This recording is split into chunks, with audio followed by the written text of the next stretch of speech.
오늘날 우리가 자본주의 사회를 살고 있습니다만 이 자본주의 사회는 언제 시작했는가?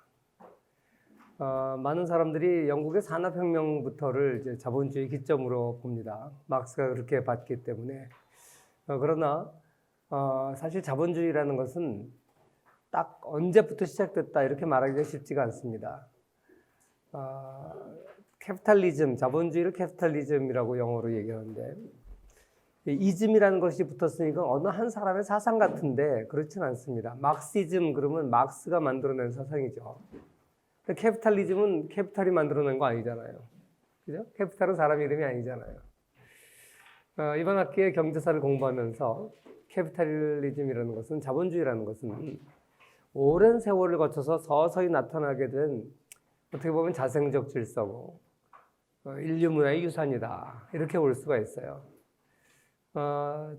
원시 시대에 배타적 소유권 제도가 생겨나면서 농경혁명이 시작되고 그 다음에 세계적으로 여러 다른 지역들에서 계속 상품 경제가 서서히 확대되고 있었는데 특히 유럽 같은 데서 이제 자본주의의 명예가 나타나기 시작했죠. 그래서 중세 말기에 중세적 요소가 상당히 사라지고 이제 자본주의적 요소가 나타나기 시작했다 이런 얘기를 했었죠. 그 중에서도 가장 오늘날 자본주의적 요소가 많이 나타나게 된 지역이 지중해 연안의 도시국가들입니다. 그리스도 지중해 연안에 있는 도시국가고 거기서 무역이 많이 발전했었다는 건 다 얘기했었죠. 그런데 이 중세 말기에 베네치아가 오늘날 자본주의에 상당히 비슷한 모형으로 이제 발전을 하기 시작합니다. 그래서 이 중세 다른 지역과는 매우 이질적인 이 도시국가인 베네치아, 이 베네치아에 대해서 한번 공부를 하려고 합니다. 나는 이 베네치아가 가장 그 자본주의 발전의 시작점으로 우리가 봐야 되지 않을까 이렇게 생각을 하는데 베네치아를 공부하겠습니다. 이 베네치아는 별명이 많은데 넵튠의 도시, 넵튠, 포세이돈이죠. 해신, 바다의 신인이라고 하는 제우스의 형제인 이제 포세이돈.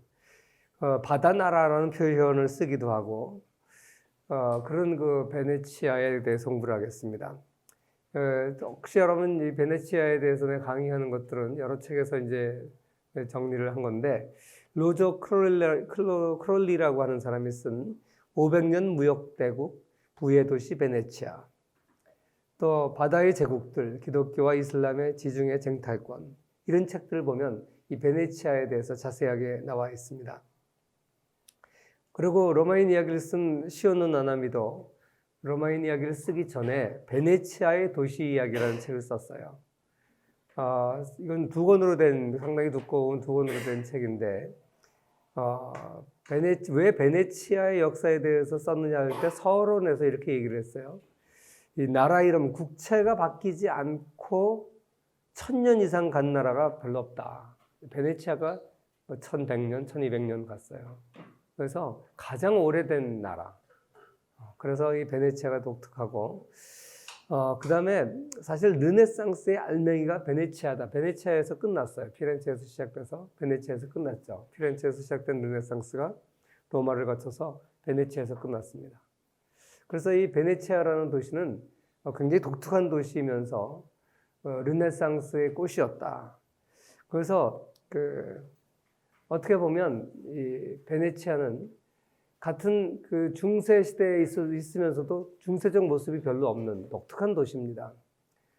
지난번에도 얘기했지만 유럽의 주요 도시들은 로마 시대에 로마 군단이 은퇴한 퇴역병들을 위해서 만든 계획 도시가 많다 그랬죠. 아니면 그 전부터 있었던 도시들이고.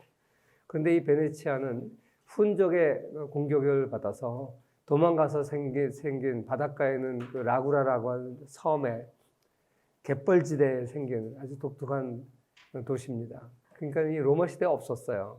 한 5세기경에 베네치아가 만들어지거든요. 그러니까 이 로마 이후에 생겨난 도시입니다.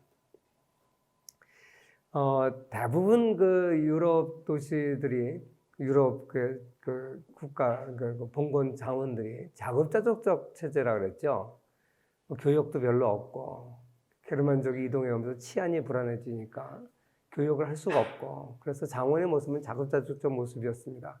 그러다 이제 중세를 거치면서 장원과 장원 사이의 길목에 도시가 발달하기 시작하고 그러면서 서서히 도시가 생겨난다 이렇게 얘기했는데 이 베네치아 여기 유럽에 있는 그리스 이태리 반도에 있는 몇몇 그 해안가에 있는 도시들은 해양 도시들로 발전을 했었죠. 그 대표적인 게 베네치아고 제노바 또는 제노아라고 부르는데 제노바, 피사 이런 거는 이제 해양 도시 국가들입니다. 그다음에 이제 이태리 반도에 있는 내륙 국가들이 있죠. 내륙 도시 국가들, 피렌체나 밀라노 같은 거는 내륙 도시 국가들입니다. 여기 이제 그 중세 가장 핵심 유럽의 핵심은 이제 이태리 반도니까 이태리 반도에 있는 도시 국가들이 그래프의 그림에 나와 있습니다. 이 중에서도 이제 특히 강대국이 어디냐? 바로 베네치아하고 제노바입니다. 이 두 도시 국가가 끊임없이 이제 경쟁을 하면서 가장 강력한 나라들이었습니다. 여러분들이 생각할 때 그 인류 역사상 최고의 시대가 언제인 것 같아요? 인류 역사상 제일 화려했던 시대, 최고의 시대. 오늘날 미국 문명인가? 로마 문명? 사람마다 보는 사람마다 시각이 다르겠죠. 뉴욕 타임즈가 그 설문조사를 했어요. 최고의 시대가 언제일까? 근데 1등으로 나온 게 16세기 베네치아라고 그랬어요. 그 르네상스가 왜 베네치아에서 끝났냐? 가장 잘 살았기 때문에, 화려했기 때문에.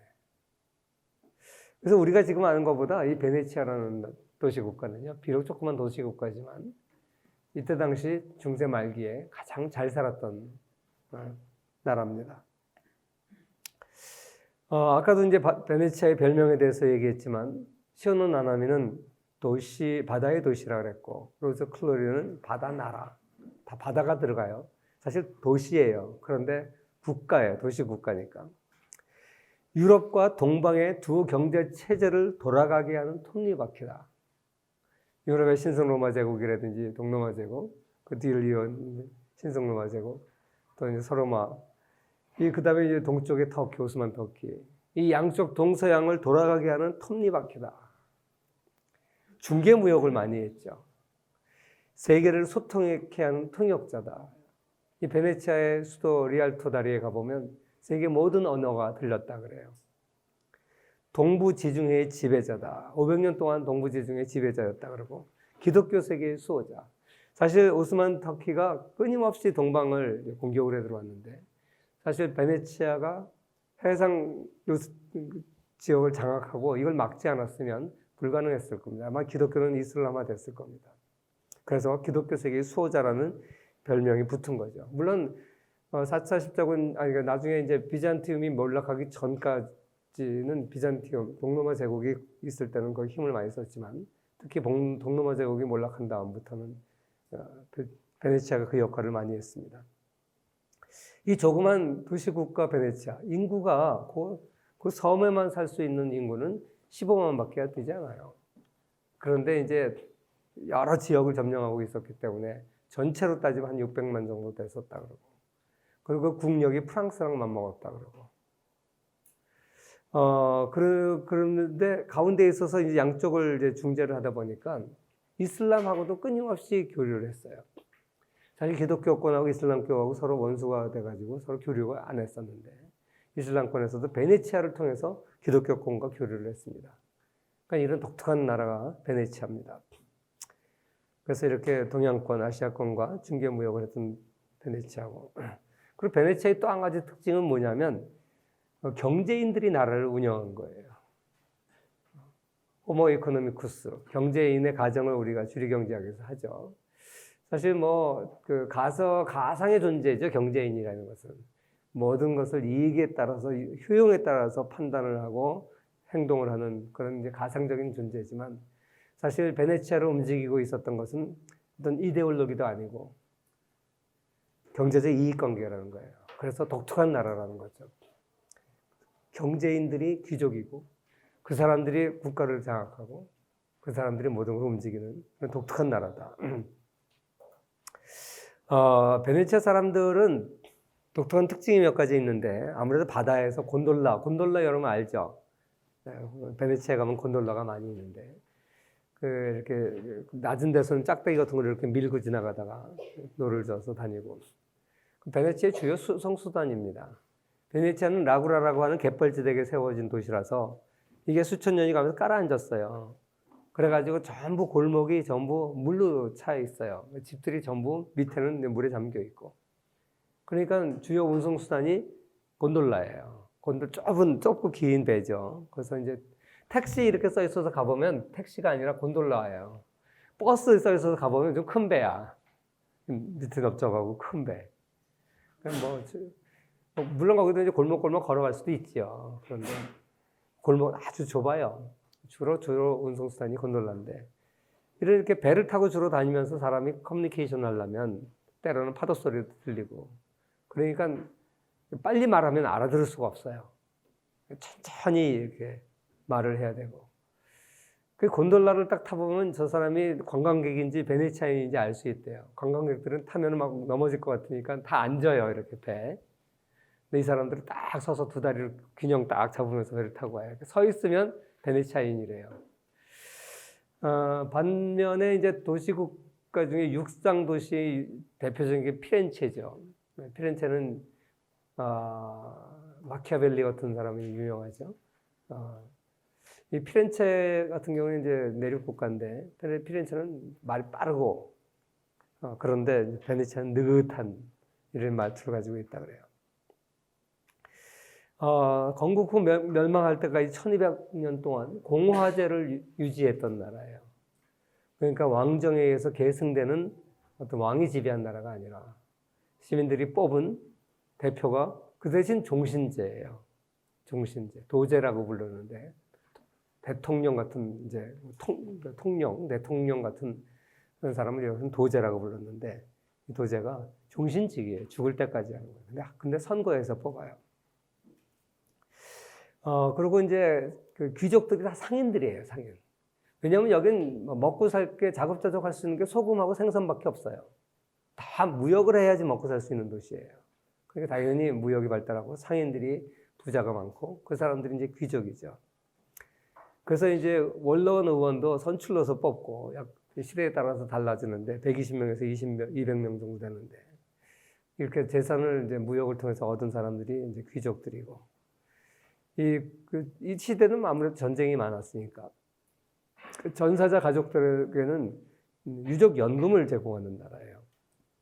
그리고 또 한 가지 특징적인 측면이 뭐냐면 이 자본주의 시장 경제가 자유주의이고 개인 소유 사적 소유권이 발달한 지역인데 여기는 제노바하고 다른 점은 뭐냐면 제노바는 굉장히 좀 자유적인 나라예요. 반면에 베네치아는 어느 정도 정부가 상당히 통제를 하는 나라예요. 물론 스파르타처럼 통제를 많이 하지는 않아요. 그 스파르타처럼 무력으로 통치하는 나라는 아니에요. 상인이 통치하는 나라예요. 그런데 이 대형 상선은 다 국유화되어 있어요. 국영 건조창에서 배를 건조해가지고 이건 임대를 해요. 근데 이렇다고 해서 공무원이 운영하냐 그런 건 아니에요. 상인이 운영하는데 임대를 해요. 아주 독특한 거죠. 그러니까 어떻게 보면 자본주의와 사회주의가 적절하게 이렇게 균형을 맞춰서 성립되어 있는 나라예요.